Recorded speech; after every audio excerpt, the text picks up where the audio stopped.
Yeshua teaches about the cost of following him. There are two parallel gospels.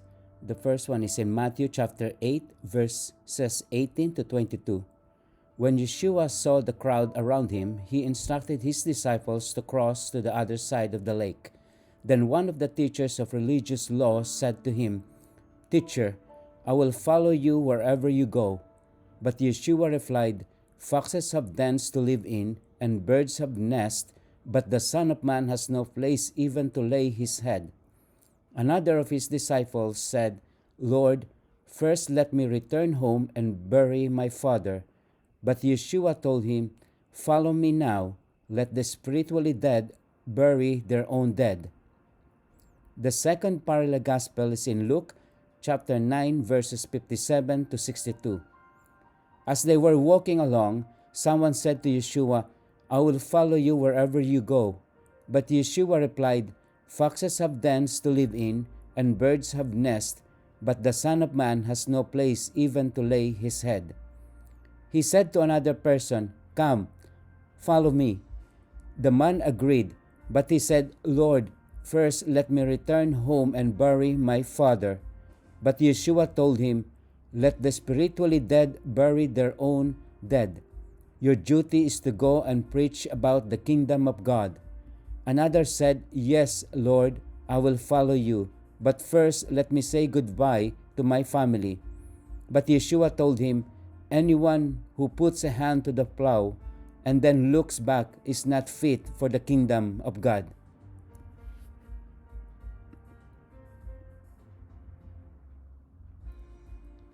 Note on Matthew chapter 8 verses 21 to 22.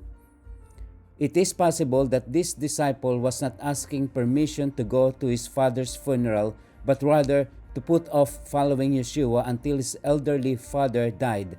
Perhaps he was the firstborn son and wanted to be sure to claim his inheritance. Perhaps he didn't want to face his father's wrath if he left the family business to follow an itinerant preacher. Whether his concern was financial security, family approval, or something else, he did not want to commit himself to Yeshua just yet. Yeshua, however, would not accept his excuse. Yeshua was always direct with those who wanted to follow him. He made sure they counted the cost and set aside any conditions they might have for following him. As God's Son, Yeshua did not hesitate to demand complete loyalty. Even family loyalty was not to take priority over the demands of obedience. His direct challenge forces us to ask ourselves about our own priorities in following him. The decision to follow Yeshua should not be put off.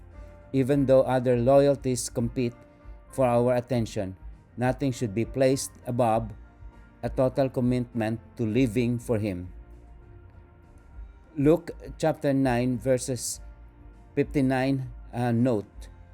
Luke does not say whether the father was already dead or just terminally ill. Yeshua was saying that true discipleship requires instant action. Yeshua did not teach people to forsake responsibilities to family, but he often gave commands to people in light of their real motives. Following Yeshua has a cost, and each of us must be ready to serve even when it requires sacrifice. Note on Luke chapter 9 verses 62. What does Yeshua want from us? Total dedication, not half-hearted commitment. We can't pick and choose among Yeshua's ideas and follow him selectively.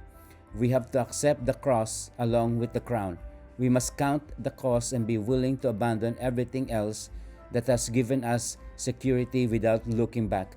With our focus on Yeshua, we should allow nothing to distract us from following him.